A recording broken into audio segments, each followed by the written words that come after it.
Mungkin dari kalian masih ada yang bingung memilih jurusan untuk melanjutkan pendidikan. Kali ini akan kami bahas jurusan yang bisa kalian jadikan referensi untuk memilih jurusan pendidikan yang kalian inginkan.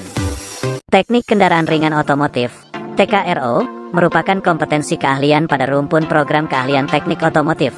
Beberapa tahun lalu mungkin kita familiar dan mengenal jurusan ini dengan teknik otomotif. Jadi jurusan ini memfokuskan peserta didiknya dalam bidang otomotif, khususnya mobil baik niaga maupun penumpang. Siswa akan dibekali keterampilan seperti melakukan perawatan dan perbaikan komponen mobil sampai dengan perbaikan mobil sesuai dengan standar yang ditetapkan. Apa sih yang dipelajari di jurusan Teknik Kendaraan Ringan Otomotif? Sebagai gambaran awal, siswa-siswi jurusan Teknik Kendaraan Ringan Otomotif (TKRO) akan mempelajari mata pelajaran yang digolongkan dalam 3 muatan, yaitu muatan nasional, muatan kewilayahan, dan muatan kejuruan. Pada muatan nasional dan kewilayahan, sama seperti jurusan-jurusan SMK yang lainnya, mapel yang dipelajari seperti pendidikan agama dan budi pekerti, pendidikan Pancasila dan kewarganegaraan, bahasa Indonesia, matematika, dan sebagainya. Pada muatan kejuruan, subdasar bidang keahlian mencakup simulasi dan komunikasi digital, fisika, dan kimia. Sedangkan subdasar program keahlian mencakup gambar teknik otomotif, teknologi dasar otomotif, dan pekerjaan dasar otomotif. Mapel kompetensi keahlian akan diajari pemeliharaan mesin kendaraan ringan, pemeliharaan sasis dan pemindah tenaga kendaraan ringan, pemeliharaan kelistrikan kendaraan ringan, produk kreatif, dan kewirausahaan. Jurusan Teknik Kendaraan Ringan atau TKR merupakan salah satu jurusan di sekolah menengah kejuruan yang saat ini memiliki cukup banyak peminat. Bagi kamu yang sedang mempertimbangkan untuk memasuki jurusan ini, berikut 10 peluang atau prospek kerja jurusan Teknik Kendaraan Ringan Otomotif yang bisa kamu jadikan referensi. 1. Industri otomotif. Sudah menjadi hal umum, mereka para lulusan SMK akan mengincar industri-industri multinasional yang bermarkas di sekitar kawasan industri Kerawang dan Cikarang.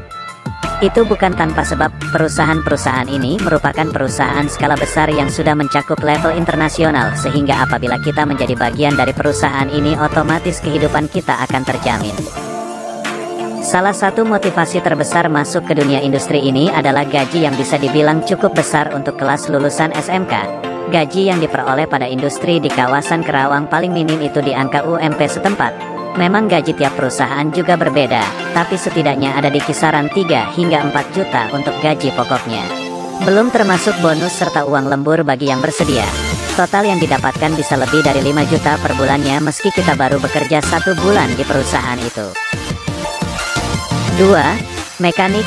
Mekanik atau teknisi merupakan pekerjaan utama yang paling sesuai dengan program studi teknik otomotif. Seperti yang dipelajari di sekolah, maka pada profesi ini kita bisa menemui sekaligus menerapkan apa yang sudah kita pelajari sebelumnya. Keuntungan menjadi seorang mekanik lebih ke arah kualitas diri. Semakin banyak mereka menyelesaikan troubleshooting pada kendaraan, semakin banyak dan dalam pula ilmu yang dimilikinya.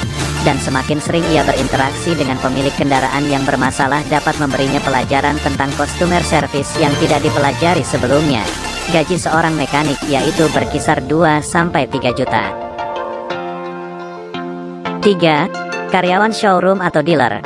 Sebagai lulusan teknik kendaraan ringan, kamu memiliki ilmu mengenai mesin kendaraan yang cukup sehingga kamu akan cocok untuk bekerja di showroom atau dealer mobil meskipun tidak pada posisi yang berhubungan langsung dengan mesin mobil.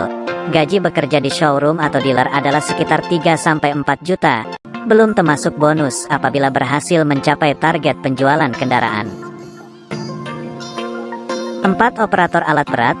Operator alat berat adalah profesi yang sering ditemui pada industri pertambangan maupun pembangunan gedung. Biasanya industri pertambangan ini terletak di daerah perhutanan, Kalimantan, Sumatera, Papua, yang jauh dari pemukiman. Kita harus bersiap berpisah dalam waktu lama dengan mereka yang ada di dekat kita, termasuk orang tua dan sahabat. Memang tidak diketahui secara pasti berapa penghasilan bulanan operator alat berat ini. Ada beberapa perusahaan yang memberikan upah atau bayaran kepada operator alat berat mencapai angka 3-10 jutaan. Selain itu, upah operator alat berat juga akan tergantung dengan jam kerja, tempat kerja, dan alat berat yang dijalankan. Di beberapa perusahaan, bahkan ada yang memberlakukan ketentuan mengenai bayaran atau upah sebesar 95-250 ribu per jam. Tentu saja angka tersebut cukup menggiurkan. Jadi, semakin banyak jam kerja maka akan semakin besar penghasilan yang didapatkan. 5. Modifikator.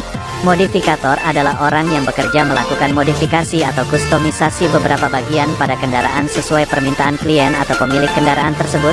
Profesi modifikator saat ini cukup banyak dicari mengingat tingginya minat orang-orang untuk memodifikasi kendaraan mereka. Gaji seorang modifikator yaitu sekitar 3 jutaan. 6. Jurnalis otomotif. Seorang jurnalis yang bertugas pada peliputan dunia otomotif tentu harus memiliki keahlian lebih dalam hal memahami dunia otomotif. Kamu yang lulusan teknik kendaraan ringan bisa mencoba profesi ini tentunya dengan memperdalam juga ilmu seputar jurnalistik. Gaji seorang jurnalis yaitu sekitar 4 jutaan. 7. Blogger atau vlogger otomotif. Profesi blogger dan vlogger saat ini juga sedang marak digandrungi mengingat pola kehidupan orang-orang yang kini mencari informasi apapun melalui internet. Saat ini banyak juga blogger atau vlogger yang khusus membahas mengenai dunia otomotif. Kamu yang merupakan lulusan teknik kendaraan ringan tentu memiliki ilmu yang cukup untuk melakukan profesi ini dan mendapat gaji tak terhingga sesuai kreativitasmu. 8. Periset peneliti.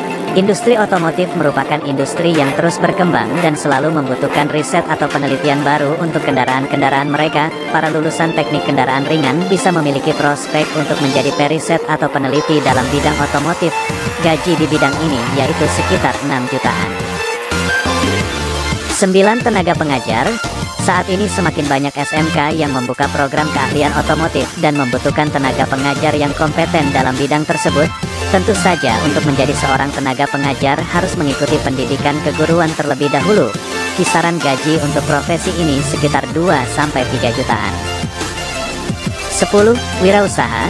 Lulusan teknik kendaraan ringan juga bisa membuka usaha sendiri seperti membuka bengkel kendaraan dan mendapat keuntungan yang cukup besar.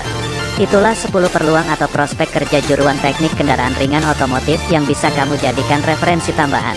Namun apabila siswa lulusan ingin mengembangkan keterampilan dan pengetahuannya, mereka bisa melanjutkan kuliah dengan memasuki jurusan kuliah yang relevan sesuai dengan bidangnya, misalnya saja jurusan teknik otomotif atau teknik mesin.